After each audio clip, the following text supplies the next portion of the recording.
Hey team, today I'm just going to quickly go through the key ideas in our topic of matter that we looked at. So first of all, in lesson 1, we looked at something that we call the subatomic particles. So with our subatomic particle, there's 3 inside an atom. We want to focus on what the charges are of each one, where you find them, and how they are sized in relative comparison to each other, okay? Before we do that, we are going to take a step back to 3 of the foundational things that we looked in year 8. So these are elements, compounds, and molecules. So for the more difficult ones, the compounds and the molecules, I actually use an image of the Venn diagram to help me understand this. So with this image, you're going to notice it as a Venn diagram, you can tell your molecule actually can also be a compound, right? But not all compounds are molecules. And the key difference here is the fact that your compound involves different atoms chemically bonded together, but your molecule involves compounds and the same atom chemically bonded together. So just with that little recap and a trip down memory lane, we're now going to focus on the key ideas for today's lesson. What do we call the center, which is your nucleus? What are the 2 particles found in the center, your proton and your neutron? And what particles are found orbiting the center of the atom or your nucleus, which are your electrons. For the next part, you will really be using this image to help you answer where you find each of these subatomic particles. The charges are also shown on this. Please note, if it has no charge, you can use the term neutral. This is a really great set of paragraphs, and I really enjoy the part about the Melbourne Cricket Ground, where if this was actually an atom in terms of size, if you put a little pinhead in the middle, that would be the size of the nucleus in this atom. And it really humbles you and shows you how much empty space you have in your actual atom and how small the bigger part, your nucleus, is. So if you think about the electrons, which are actually smaller than that, those are the negative subatomic particles that orbit around. That really shows you how much empty space exists in this atom. This will help you answer the fact that the nucleus has the protons and neutrons and how you have a lot of empty space. And if there's an equal number of protons and electrons, we call it an atom instead of an ion, and that has an overall neutral charge. And this one was addressed just before. So please pause it, have a go before you do check the answers. Next up, protons have the same what as neutrons. You can have a look at the image to give you a helping hand with this. How does the mass of an electron compare to the protons and neutrons? You may remember how tiny they are, relatively a lot smaller. Where's most of the mass found?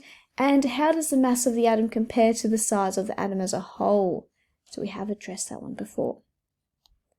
Now jumping on to lesson 2, we focused on 2 things here, what we call the atomic number and what we call the mass number. So we want to just understand what these 2 are, essentially. We want to actually understand how we can work out the number of neutrons from this, how we can identify them on the periodic table. So first of all, let's start with the atomic number. The atomic number is specific to the number of protons that you find in the nucleus of an atom. So if you need a quick recap of where and what the proton is, look back at this diagram and notice the pink positively charged subatomic particles. That is your proton. And your atomic number tells you how many you have. And in this case, there's an atomic number of 2. And this is an example of the periodic table and where you find the atomic number in this example. So it can be, in different corners and depending on the periodic table, but generally this is where you can find it. It's usually the smaller number of the 2 that you will get in other periodic tables. Just a few questions to answer. Using that periodic table, you have to look at the atomic number in, different kinds of atoms and elements and answer these questions.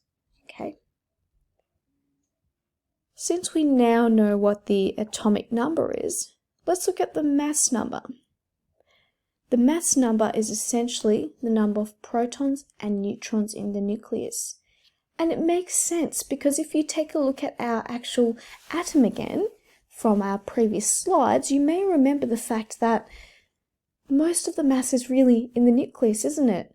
The protons and neutrons, because the electrons are so tiny they're almost insignificant for our mass number. So that's why we focus on the number of protons and neutrons to work out our mass number. Using that information, you're then going to use this to answer the following questions. So the question, protons have a mass of what?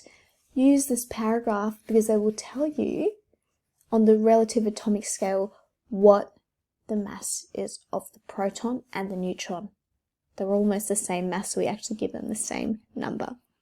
And why electrons not included, we just had a chat about that. And I want you then to work out the mass of an atom with 2 protons, 2 neutrons. You just have to add them together. And lastly, just a bit of practice with what the actual elements would look like on the periodic table and how you would pull out the mass number, the atomic number, and what the name of the element is when it's got a symbol of C at the front. So this will really help you. And notice how it can be on different sides, but what you'll notice is the smaller number is the atomic number, be it on the top or the bottom, and the bigger number is the mass number. Okay? And this slide leads us on to our next lesson, which is where we now put this onto and link it to the periodic table. So here, are you able to find the number of subatomic particles using the atomic number and the mass number? Let's do some practice to find out. So number 1, atomic mass, as we discussed, is your protons plus neutrons. If you want to work out the number of neutrons, using that information, you just have to transpose this equation. So when you work out the number of neutrons, you move the protons over, you just have to subtract that. So for example, take a look at this example here. Please tell me the number of neutrons. You take the mass number, subtract the atomic number, and that's the number of neutrons you have. Another example of that happening here. And you may want to toggle back and forth to work out these two. How do you work out the number of neutrons there?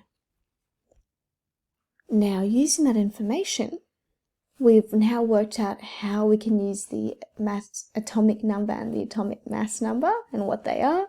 We can work out the number of neutrons, okay? And the number of electrons when it's a neutral atom is actually equal to the number of protons. And if you remember earlier, the number of protons are found in the atomic number. So if I asked you for the number of electrons, you can actually use the atomic number if your atom is neutral.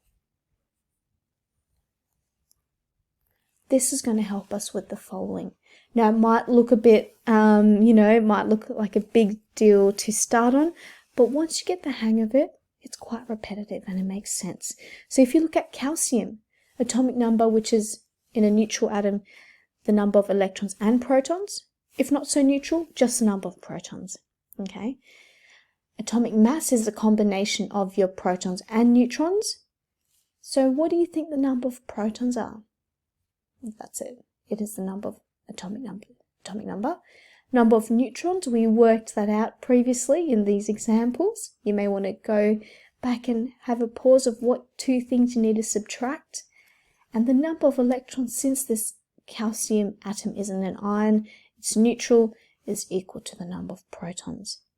And if you take a step back and I give you the number of protons and neutrons, how do you use that to work out the atomic mass and the atomic number?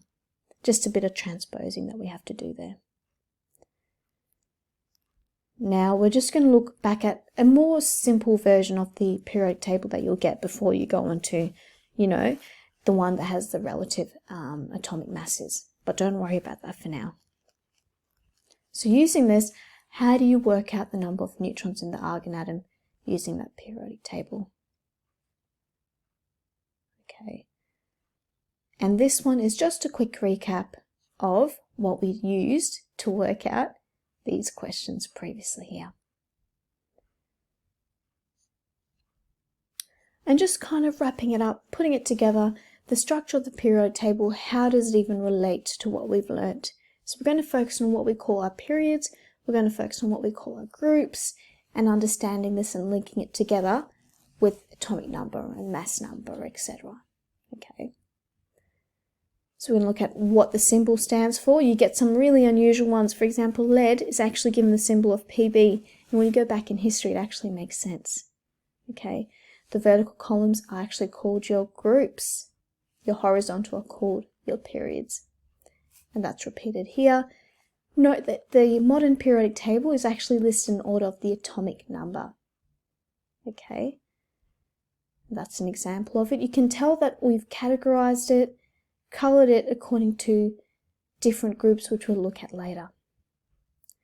But use that to answer these questions. You have to go back and use your understanding of what we learnt so far. And this is almost a repeat of our previous exercise, but this time around, you're going to have to use your periodic table because you need to work out what the chemical symbol is for something with an atomic number of 3. You go back, let's go for 3, there we go, lithium, Li, okay? And then you have to also work out the name and write lithium next to it. And the rest you've had a good amount of practice of completing. And lastly, just a crossword that you will use and work out, quite interactive, but please remember to have a periodic table in front of you as well as you do this.